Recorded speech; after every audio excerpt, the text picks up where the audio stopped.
Let's roll. Hello to Crumps2 and Rook Hunter and Memory 1 in the chat. Okay, let's go here. Knight's in the corner.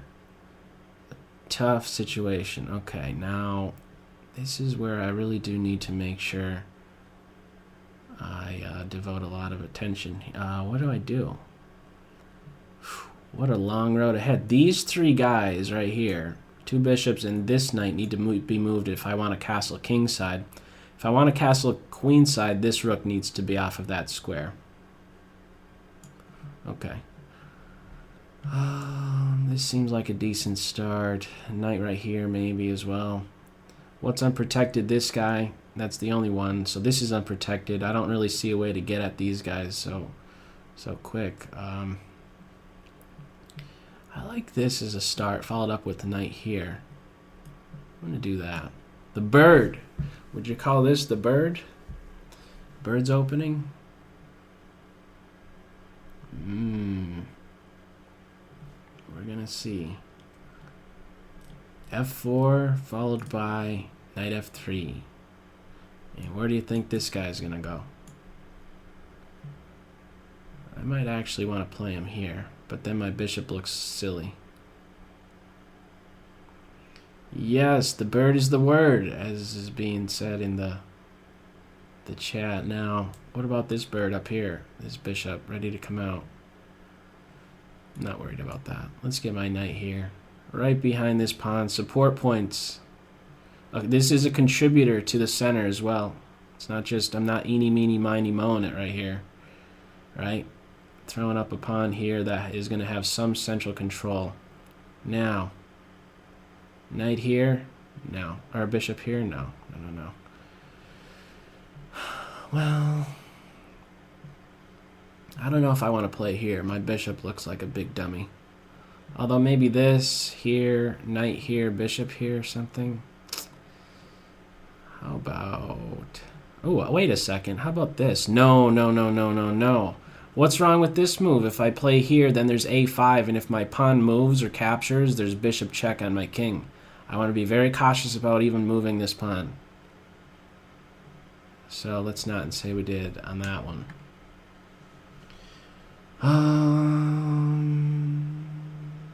Knight f2, bishop f2. One of these two. Less than 4 minutes. Okay. Just need to devote some attention still. Bishop f2, knight g3. Well,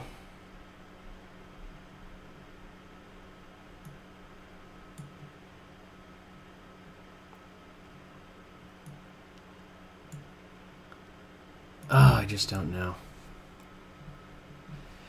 Oh, man. This knight's going to kill me, actually, isn't it? Knight's going to play here. He's going to hit my bishop in a couple different ways. Okay, well, I don't know. I'm kind of... Yeah, all right. Okay.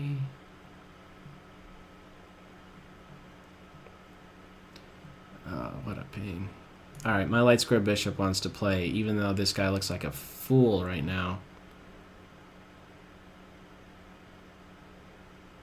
Is the knight going to play here? If it does, I might want to just play here, hit a rook or something, and then kick that knight away. If knight g3, I might run home. Or run to this first rank on e1, and then come back out. Let's see what black's going to do. c5? No? Okay. About bishop here. No, I don't like obstructing my center pawn, so let's go out here. I'm really looking to castle kingside, and I'm actually in a spot to do that next, because these were the three guys that I referenced right from the beginning. These are the guys that needed to move before I could castle kingside. And there you have it. Pesky knight. Okay.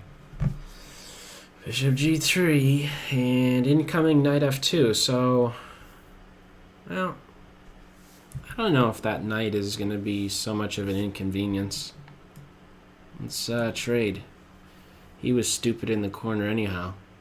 This knight on G6 is not really a bother. Okay, now I'm starting to think a bit better of my position. I wonder if I could run with this B4 idea after I am castled. I think that starts to be, it starts to be impossible for as long as this bishop's here. So that's let's refrain from that. Refrain. A4. My queen would like to play the game one day, not too long from now. The queen wants to play, and she is looking at the A3 square. My pawn is also looking at the A5 square, ready to gain some space. Queen here. Bishop might come over here. Let's castle. Boom. And now, queen A3 and maybe, well, I don't know about that. Let's try this. Doubled pawns? Liability or an asset? What's the clock situation? It's so far so good. I really don't want to capture here because I'm just helping that rook out. So, no thanks. Let's go, queen. You know you want to play. So I'm okay with this capture because I'll have some play maybe against this pawn. Okay, well, I'm getting kicked away a little bit. Let's come over here. Seems like a reliable square. Maybe I could, well, I'm going to go with the pawn. Maybe I want to come over like this with my rook. Some lateral movement. What's this guy going to do? He's a big dummy right now. I still have to get this queen out. If the queen plays here, I have e4.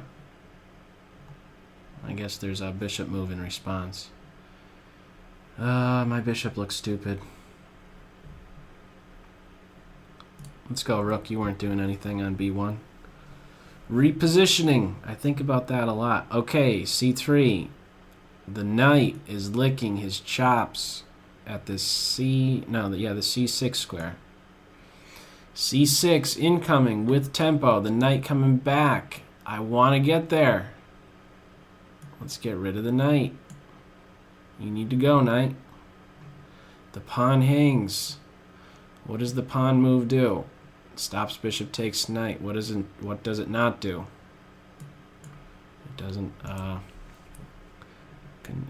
have e6 protected anymore. Okay, so now hopefully a mopping up stage, and I think that's TKO. I get my pick, bishop or knight. Which one would you go for? The knight, I think, is the better one to go forward with because it's forcing a queen exchange, or you get more material. So this is probably resign time unless I get hit with the Comcast Gambit. And I was actually, when I was searching for another piece of the streams to upload to YouTube today, I came across that one where I had just started out this stream, and I was actually saying the only thing that I could maybe lose to here is if there's like the Comcast Gambit, and sure enough, it happened 2 seconds later. So I'm dropping this, but I could care less about that pawny. Let's open up files. That's what you do. Up material, why not open up the position so that the pieces, the material you have more possibilities. Let's chop. The knight is a beast,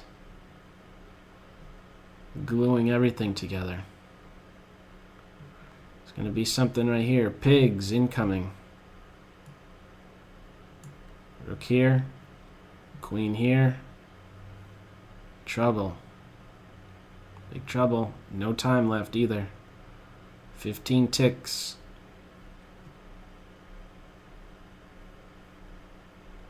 One pig. What's better than one pig on the 7th? You could post that as a trivia. I've been doing a few trivias on the Facebook page recently.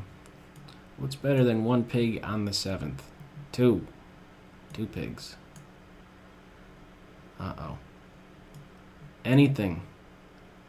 Anything, anything, anything. Right here. Okay. Time. Let's go back. Good game. Let's see. I don't know if my initial deployment was good, but hopefully you could follow the reasoning I go with here. I want to make some pawn move that's going to control one of these 4 squares. F4 does that. The knight jumping right behind it is reminiscent of bird's opening. Was a little bit uncomfortable. I don't know if these are bad ideas by my opponent. Now this right here, I think you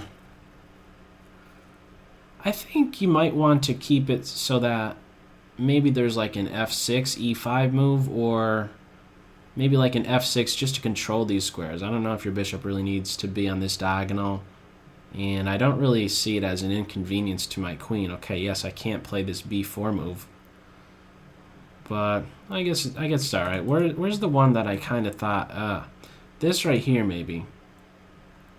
I wonder if you should consider C5 and then bishop here, just to have control of this square.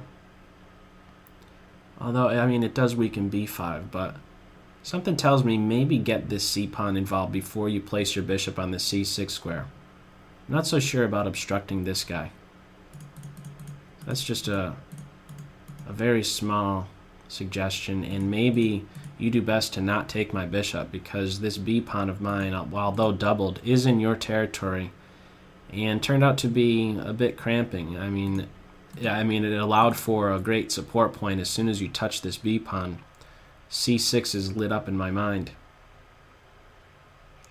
So that's a big problem here. You defend it, but I'm trying to remove that, and if a knight is allowed to get here, that's gonna spell disaster. So I think